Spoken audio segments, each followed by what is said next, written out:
It did not improve French league. We are very pleased to see Beckham come in. You know, it's the most famous. En décembre 2024, un choc secoue la France. Marcel Desailly, héros de 1998, apparaît au tribunal de Paris, amaigri, le regard vide, au moment où le juge révèle un test ADN confirmant la paternité d'une fillette de 10 ans. Au même instant, les médias divulguent sa rupture brutale avec beIN Sport, ses dettes fiscales écrasantes et son incapacité à payer les 5 000 € mensuels exigés. Comment The Rock a-t-il pu s'effondrer ainsi? Restez jusqu'au bout, car la suite est encore plus bouleversante. Ce qui frappe en premier, après son apparition fracassante au tribunal, ce n'est pas seulement l'aveu public d'une paternité longtemps passée sous silence, mais l'onde de choc qui a suivi dans les heures suivantes. Lorsque plusieurs médias ont ouvert une série de dossiers que personne n'imaginait encore, liés à Marcel Desailly. L'ancien capitaine, que l'on croyait solide comme un roc, se retrouve soudain au centre d'un enchevêtrement d'affaires financières et administratives qui dessinent les contours d'une descente aux enfers débutée bien avant 2024. Selon des sources proches du dossier fiscal, l'administration française aurait relancé depuis plusieurs mois une procédure d'arriéré portant sur des montants conséquents, liés à des investissements mal déclarés, des revenus étrangers mal encadrés et des placements immobiliers au rendement catastrophique. Derrière les sourires sages qu'il affichait à la télévision, Desailly gérait en réalité un empire financier fissuré, miné par des dettes accumulées, par des conseils hasardeux et par une confiance accordée aux mauvaises personnes. Ce que le public découvre alors est vertigineux. Pendant des années, il aurait tenté de maintenir à flot des projets coûteux entre Paris, Londres et Accra, dont son complexe sportif Isis, aujourd'hui déficitaire, englouti par des charges d'entretien impossibles à gérer. Les documents internes de plusieurs sociétés dissoutes au Royaume-Uni laissent entrevoir un chaos administratif, des factures impayées, des droits d'image jamais versés, et même des contrats publicitaires abandonnés avant terme. Ce sont ces failles invisibles qui expliquent le pourquoi, face au juge, l'homme qui avait tenu tête aux plus grands attaquants du monde n'a pas pu tenir tête à une pension mensuelle de 5 000 €. Mais l'affaire de paternité n'est que l'étincelle qui met le feu à une vie déjà fragilisée. Plusieurs proches confient que Desailly vivait depuis longtemps dans une tension permanente, changeant souvent d'adresse, disparaissant parfois plusieurs semaines, comme s'il tentait d'échapper à une vérité qui le rattrapait toujours. Dans une séquence filmée quelques jours après l'audience, les caméras le surprennent sortant discrètement d'une réunion avec son avocat fiscaliste, le visage marqué, les épaules affaissées, incapable de cacher davantage le poids qui l'écrase. Les médias ajoutent à la tourmente en révélant que la rupture avec beIN Sport aurait été bien plus brutale qu'annoncé. Le contrat aurait pris fin après plusieurs alertes internes concernant son instabilité émotionnelle et ses soucis personnels récurrents. Là encore, rien n'avait filtré avant décembre, tant la légende du champion restait plus forte que la réalité de l'homme.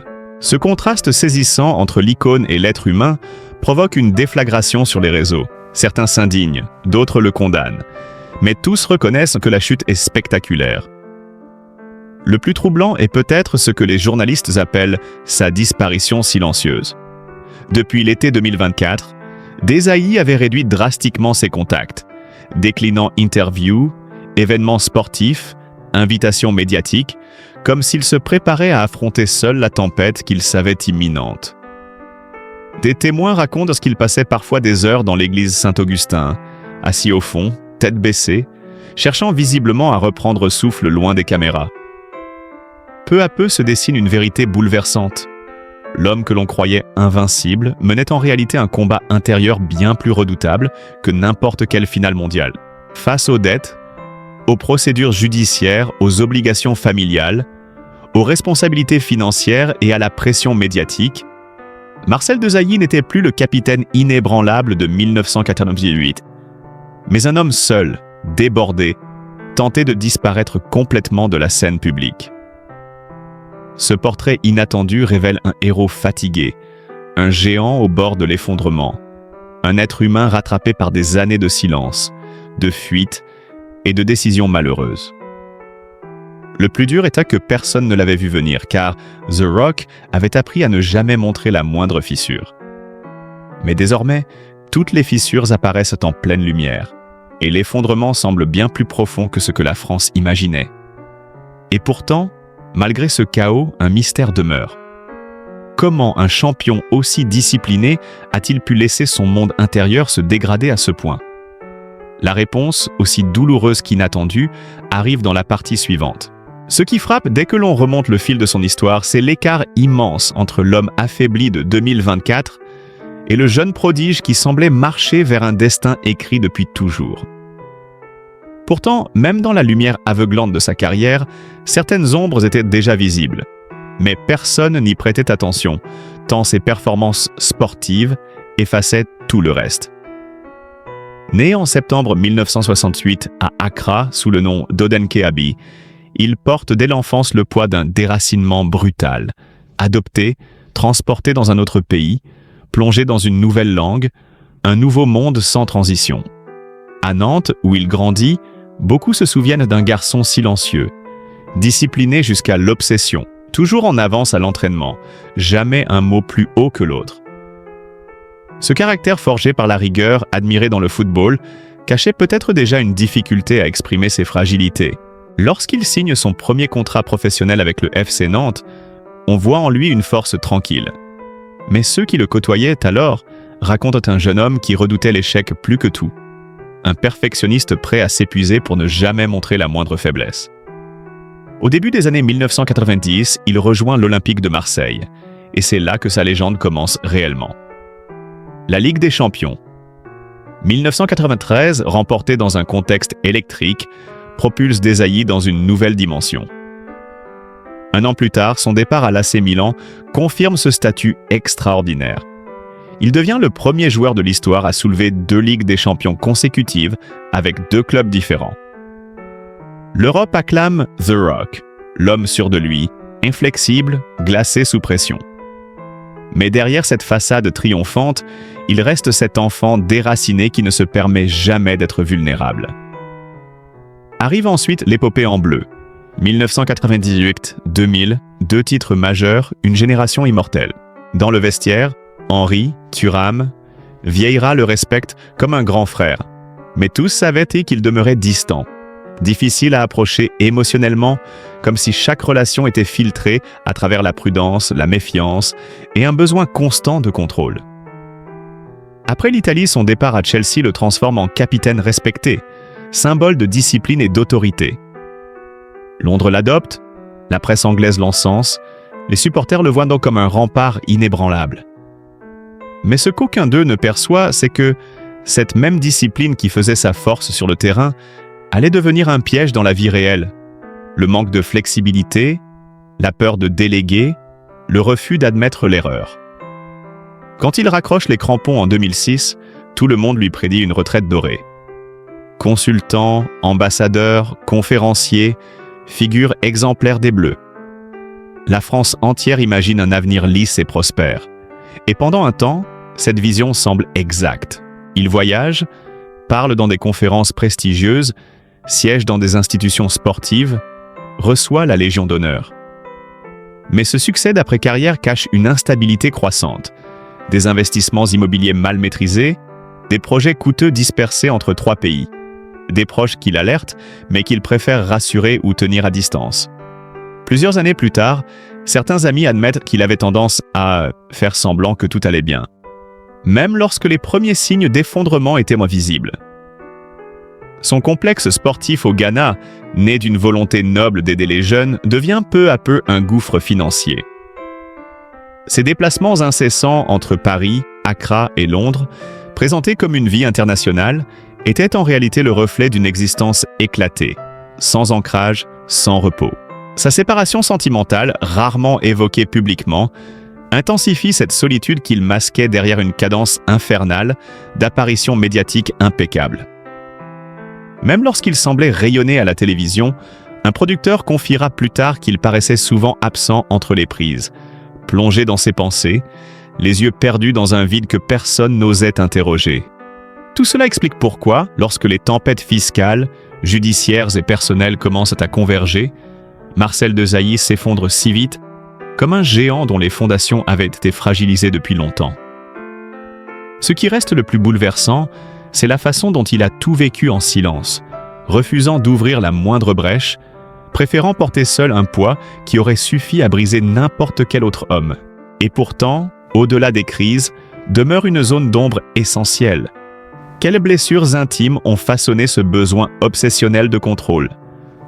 Et surtout, comment cet homme que tout le monde croyait invincible a-t-il laissé ses douleurs accumulées creuser en lui un vide que la gloire ne remplissait plus? La réponse émerge peu à peu dans la suite de son histoire, là où la chute n'est plus seulement financière mais profondément humaine. Ce que le public découvre ensuite est peut-être la partie la plus méconnue et la plus bouleversante de la vie de Marcel Desailly. Son intimité fragmentée, ses relations brisées et cette solitude qui, pendant des années, s'est infiltrée dans chaque recoin de son existence sans que personne ne la voie vraiment. Car derrière l'image de l'homme solide, du père de famille respectable et du sportif exemplaire, se cache une réalité bien plus complexe, faite de séparations silencieuses, de déménagements successifs et d'un sentiment d'errance affective que même la gloire ne parvenait plus à masquer. Ceux qui l'ont côtoyé de près racontent qu'après sa séparation avec Virginie, la mère de plusieurs de ses enfants, quelque chose en lui s'est fissuré de manière durable. Il devenait plus taciturne, plus secret, parfois imprévisible dans ses émotions, oscillant entre la retenue extrême et des absences prolongées où il semblait fuir le monde entier. Des amis de longue date confient que ses retours à Paris ressemblaient souvent à des passages furtifs, des séjours où il ne prévenait personne, préférant s'enfermer dans un appartement qu'il négociait depuis des mois, entouré de dossiers, de factures, de lettres officielles qu'il empilait sans toujours les ouvrir. À Londres, il cherchait un ancrage mais se heurtait à la même agitation intérieure. À Accra, il voulait retrouver ses racines, mais n'y restait jamais assez longtemps pour s'y apaiser. Cette dispersion géographique devenait le reflet d'un cœur qui ne savait plus où se poser. Au fil du temps, ses enfants eux-mêmes semblaient percevoir ce tiraillement intérieur. Un père aimant, mais souvent absent, présent physiquement, mais absorbé par un souci constant, un homme qui souriait sans que ses yeux ne suivent vraiment. Plusieurs témoins décrivent des repas partagés où il restait silencieux, fixant son téléphone ou les papiers qu'il transportait partout, comme si sa tête était ailleurs, prisonnière d'angoisse qu'il refusait de nommer. Et puis il y a ces détails que la presse n'avait jamais révélés, mais que certaines sources discrètes ont fini par évoquer. Les nuits blanches répétées, les appels manqués de ses conseillers financiers, les courriers de relance qu'il accumulait, les rendez-vous qu'il annulait au dernier moment, incapable de gérer la pression émotionnelle qui pesait sur lui. L'affaire de paternité qui éclate en 2024 n'est alors que la conséquence d'un désordre intime beaucoup plus ancien. Une blessure affective jamais exprimée, peut-être même jamais comprise. Car pour un homme aussi pudique que lui, reconnaître une relation passée, assumer une responsabilité nouvelle ou simplement accepter sa propre vulnérabilité représentait une épreuve bien plus douloureuse que n'importe quelle finale mondiale. La révélation publique de l'existence de la petite Victoria agit donc comme un séisme personnel, mais aussi comme un miroir brutal dans lequel il est forcé de regarder tout ce qu'il a tenté de dissimuler pendant des années. Rien n'est plus emblématique de ce chaos intérieur que le témoignage d'un proche affirmant qu'il lui arrivait de disparaître plusieurs jours, sans prévenir, simplement pour marcher dans les rues de Paris en pleine nuit, cherchant une forme de paix qu'il ne trouvait ni chez lui ni auprès des siens. On raconte même qu'un soir, il aurait été aperçu seul près du pont Alexandre III, immobile face à la Seine, comme s'il tentait de comprendre comment sa vie avait glissé entre ses doigts. Aucun geste dangereux, aucune parole sombre, mais une posture lourde, celle d'un homme dépassé par sa propre histoire. C'est là que l'on perçoit à quel point la solitude est devenue son ennemie silencieuse. Malgré la présence de ses enfants, de ses proches, de ses anciens coéquipiers, il semblait incapable de demander de l'aide, prisonnier de cette image d'invincibilité qu'il s'était imposée pendant toute sa carrière. Dès lors, la vie sentimentale de Marcel Desailly apparaît comme une succession d'attachements fragiles, de tentatives de stabilité qui se brisaient toujours sur la même pierre, son incapacité à partager ses angoisses. Une ancienne compagne raconte, sous couvert d'anonymat, qu'il pouvait passer d'un calme absolu à une inquiétude invisible, comme si quelque chose le rongeait sans qu'il puisse en parler. Il offrait des cadeaux, organisait des voyages, voulait tout contrôler, mais ne parvenait jamais à se laisser aimer pleinement, ni à aimer sans retenue. Et lorsque les premières difficultés financières ont commencé à s'accumuler, c'est seul qu'il les a affrontées, cachant à tout le monde l'ampleur réelle de ses dettes, espérant naïvement régler ça plus tard, comme il l'aurait confié un jour à un ami d'enfance. Peu à peu, sa vie privée s'est alors transformée en un labyrinthe émotionnel, un espace où s'entremêlaient culpabilité, nostalgie, fierté mal placée et fatigue psychologique. Même ses engagements caritatifs, pourtant sincères, semblèrent lui servir de refuge. Aider les jeunes du Ghana lui permettait d'éviter de se confronter à ses propres faiblesses, comme s'il pouvait réparer chez les autres ce qu'il n'arrivait plus à réparer chez lui. Ainsi, lorsque ses dettes explosent, que son travail s'effondre, que les révélations médiatiques s'enchaînent et que la justice entre dans sa vie privée, Marcel Desailly est déjà un homme émotionnellement brisé, épuisé par des années de lutte silencieuse contre lui-même. Et c'est précisément là que se trouve l'origine la plus émotive de sa chute. Non pas un scandale, non pas une faute, mais l'usure profonde d'un cœur qui n'a jamais appris à se confier. La suite de son histoire révèle alors que la crise financière n'est qu'un symptôme. La véritable bataille se joue à l'intérieur, là où même The Rock ne trouvait plus d'appui. Ce qui apparaît ensuite, lorsque l'on examine de près les aspects financiers de la chute de Marcel Desailly, dépasse largement la simple idée d'une mauvaise gestion ou d'un contrat perdu. C'est un effondrement méthodique, progressif, presque mécanique, résultat de plusieurs années d'accumulation d'erreurs, d'aveuglement et de décisions prises sous la pression d'un homme qui croyait encore pouvoir tout contrôler. Car contrairement à l'image publique d'un ancien champion devenu ambassadeur à succès, la réalité comptable révèle un désastre soigneusement dissimulé, un château de cartes que la moindre rafale aurait pu faire tomber bien avant 2024. Les premiers signaux d'alarme apparaissent, selon certains documents financiers, dès la fin des années 2010, lorsque Desailly commence à multiplier les investissements immobiliers au Ghana et en Europe, persuadé que sa notoriété suffirait à transformer n'importe quel projet en réussite. Le complexe sportif Isis, destiné à former des jeunes athlètes dans un cadre moderne, aurait pu devenir un joyau rentable, mais la pandémie, l'inflation, la chute du tourisme et la hausse des coûts de maintenance l'ont transformé en gouffre financier, engloutissant chaque mois des sommes considérables sans que le moindre bénéfice ne compense les pertes. Pour masquer cette hémorragie, il mobilise alors ses revenus de consultant télévisé, ses prestations d'ambassadeur et ses droits d'image. Mais le rythme devient insoutenable.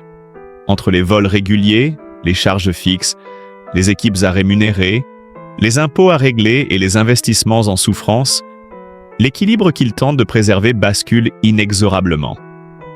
C'est ici que l'administration fiscale française intervient de manière décisive. Selon certaines sources proches du dossier, plusieurs anomalies auraient été relevées dans ces déclarations, notamment concernant des revenus perçus à l'étranger, ce qui entraîne un redressement massif, évalué par certains médias à plusieurs centaines de milliers d'euros. Au lieu d'affronter la situation, Desailly choisit la stratégie du silence, espérant trouver une solution avant que l'affaire ne devienne incontrôlable. Mais en 2022, l'État exige un échelonnement strict. 5 000 € par mois, une somme qui, en d'autres temps, n'aurait pas semblé insurmontable, mais qui, dans son contexte financier déjà fragilisé, se transforme en charge écrasante. Lorsque beIN Sports annonce la fin de leur collaboration, la situation passe de critique à catastrophique. Ce contrat, évalué à environ 8 600 € mensuels, représente alors sa principale source de revenus réguliers. Sa perte laisse un vide immédiat et irréparable. On apprend plus tard que cette rupture ne fut pas seulement la conséquence d'une restructuration interne, mais aussi du comportement de Desailly, décrit par certains collègues comme épuisé, préoccupé, souvent absent dans son regard. À ce stade, la mécanique financière se grippe complètement. Ses économies fondent, ses biens immobiliers sont menacés, ses entreprises dissoutes ne génèrent plus rien, et ses anciens partenaires commerciaux cessent de collaborer. L'appartement de Boulogne-Billancourt, autrefois symbole de stabilité, devient presque un fardeau. Après des années d'hésitation, il envisage enfin de le vendre. Mais la pression fiscale rend même cette décision complexe, car l'administration surveille étroitement la totalité de ses actifs. Les sociétés qu'il avait fondées pour gérer ses droits d'image, notamment au Qatar et au Royaume-Uni, ont été dissoutes sans que les bénéfices promis n'aient réellement été perçus. Certains sponsors n'auraient jamais réglé certaines sommes, D'autres auraient mis fin abruptement à leur partenariat dès que les rumeurs de dette ont commencé à circuler. Mais le détail le plus saisissant, révélé par une source proche du dossier, concerne une série de virements irréguliers effectués au cours des dernières années. Non pas dans un objectif frauduleux, mais par simple désorganisation, par manque de suivi, par épuisement mental. Tant et si bien que plusieurs paiements ont été doublonnés, d'autres oubliés, créant un chaos administratif qui a accéléré sa chute. Le paradoxe est brutal. Un homme qui maîtrisait parfaitement son placement sur le terrain ne parvenait plus à maîtriser ses placements financiers dans la vie réelle. Lorsque la presse dévoile ces éléments, l'opinion s'interroge. Comment un champion du monde, ancien capitaine, figure respectée, a-t-il pu tomber dans une telle spirale? La réponse se trouve peut-être dans son rapport à l'argent, resté presque enfantin. Pour lui, l'argent n'était pas un outil, mais un simple moyen d'avancer, un flux qu'il croyait éternel, comme si la gloire pouvait servir de police d'assurance. Ce qui rend la situation encore plus dramatique est son refus instinctif de demander de l'aide. Même lorsque ses dettes montaient, même lorsque ses contrats s'effondraient, Desailly préférait inventer des excuses, retarder les paiements, faire semblant d'être occupé, plutôt que d'admettre qu'il avait perdu pied. Les témoignages de proches sont unanimes. Il était incapable de prononcer une phrase aussi simple que « je ne m'en sors pas ». Ainsi, lorsque la justice le convoque et que sa situation éclate au grand jour, ce n'est pas seulement sa fortune qui s'effondre, mais toute l'armature mentale qu'il s'était construite pour continuer à y croire. À cet instant précis, l'homme derrière la légende apparaît dans toute sa fragilité, et la France réalise que la chute financière de Marcel Desailly n'est pas celle d'un joueur imprudent, mais celle d'un homme épuisé, dépassé, enfermé dans un rôle qu'il ne sait plus jouer. Et pourtant, malgré ce chaos, quelque chose en lui refuse encore de s'éteindre, comme si le combattant qu'il a toujours été cherchait, au milieu des ruines, un dernier souffle pour se relever. Ce qui se joue ensuite dans la vie de Marcel Desailly n'est plus seulement une question de dette, de procédures ou de contrats perdus, mais une lente et douloureuse reconquête de lui-même, presque une renaissance forcée par les circonstances. Lorsque tout s'effondre autour de lui, quelque chose en lui semble se briser, mais c'est précisément cette rupture intérieure qui ouvre une brèche inattendue, une possibilité de vérité que même ses plus proches n'avaient jamais imaginée. Pour la première fois depuis des décennies, il devient un homme qui n'a plus rien à défendre, plus rien à dissimuler, plus de façade à maintenir. Et cette vulnérabilité nouvelle qui aurait pu l'écraser définitivement devient paradoxalement la clé de sa survie émotionnelle. L'entretien qu'il accorde en décembre 2024 à Canal+ Afrique marque un tournant décisif. Assis devant la caméra, le visage fatigué mais étrangement apaisé, il admet publiquement ce que personne ne l'avait jamais entendu dire. « Je n'ai plus de certitude ». Cette phrase, prononcée d'une voix basse, presque sans souffle, résonne immédiatement comme une libération. L'homme qui avait bâti sa vie sur la discipline, la force et le contrôle absolu, accepte enfin l'idée qu'il n'est qu'un être humain, faillible, vulnérable, fragile. Les réactions affluent, d'anciens coéquipiers lui envoient des messages. Certains lui rappellent qu'il n'est pas seul, qu'aucun champion ne gagne sans tomber. Didier Deschamps, figure d'autorité qu'il respecte profondément, lui écrit un message sobre mais puissant. « On tombe tous un jour, l'important c'est de se relever ». Pour Desailly, ce soutien vaut plus que n'importe quel contrat. Dans les jours qui suivent, il se fait rare, mais ces rares apparitions sont lourdes de sens. On le surprend entrant dans l'église Saint-Augustin à Paris, seul, sans garde du corps, sans entourage, presque invisible dans la foule.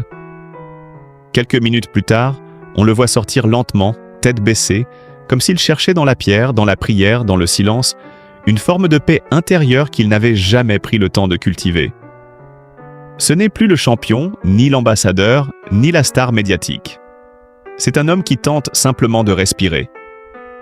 Aujourd'hui, après avoir parcouru ensemble l'histoire bouleversante de Marcel Desailly, il est impossible de rester indifférent. Derrière le champion du monde, derrière l'icône de 1998, se trouve un homme comme les autres. Un homme qui a connu la gloire mais aussi la solitude, les responsabilités écrasantes, les erreurs, les regrets, et cette fatigue invisible que personne ne voit tant qu'elle ne finit pas par mener à la chute. Ce récit nous rappelle que même les figures que l'on croit invincibles peuvent traverser des tempêtes que nous n'imaginons pas. Et c'est dans ces moments-là que notre compassion compte plus que tout. Si son parcours vous a touché, si vous pensez que nul ne devrait affronter seul de telles épreuves, alors je vous invite du fond du cœur à lui envoyer un geste de soutien symbolique. Un like, un partage, un abonnement à notre chaîne, ce sont de petites actions qui donnent une grande force. Elles nous permettent de continuer à raconter ces histoires humaines, profondes, vraies, qui révèlent l'envers du décor et rendent hommage à ceux qui ont marqué nos vies, mais que la vie n'a pas toujours épargnés. N'hésitez pas à laisser un commentaire pour partager votre émotion, votre respect, votre bienveillance. Ensemble, créons un espace où l'on se souvient que les héros sont aussi des hommes et qu'ils méritent qu'on les regarde avec humanité, avec tendresse et avec compréhension. Merci de votre présence, de votre écoute et de votre soutien.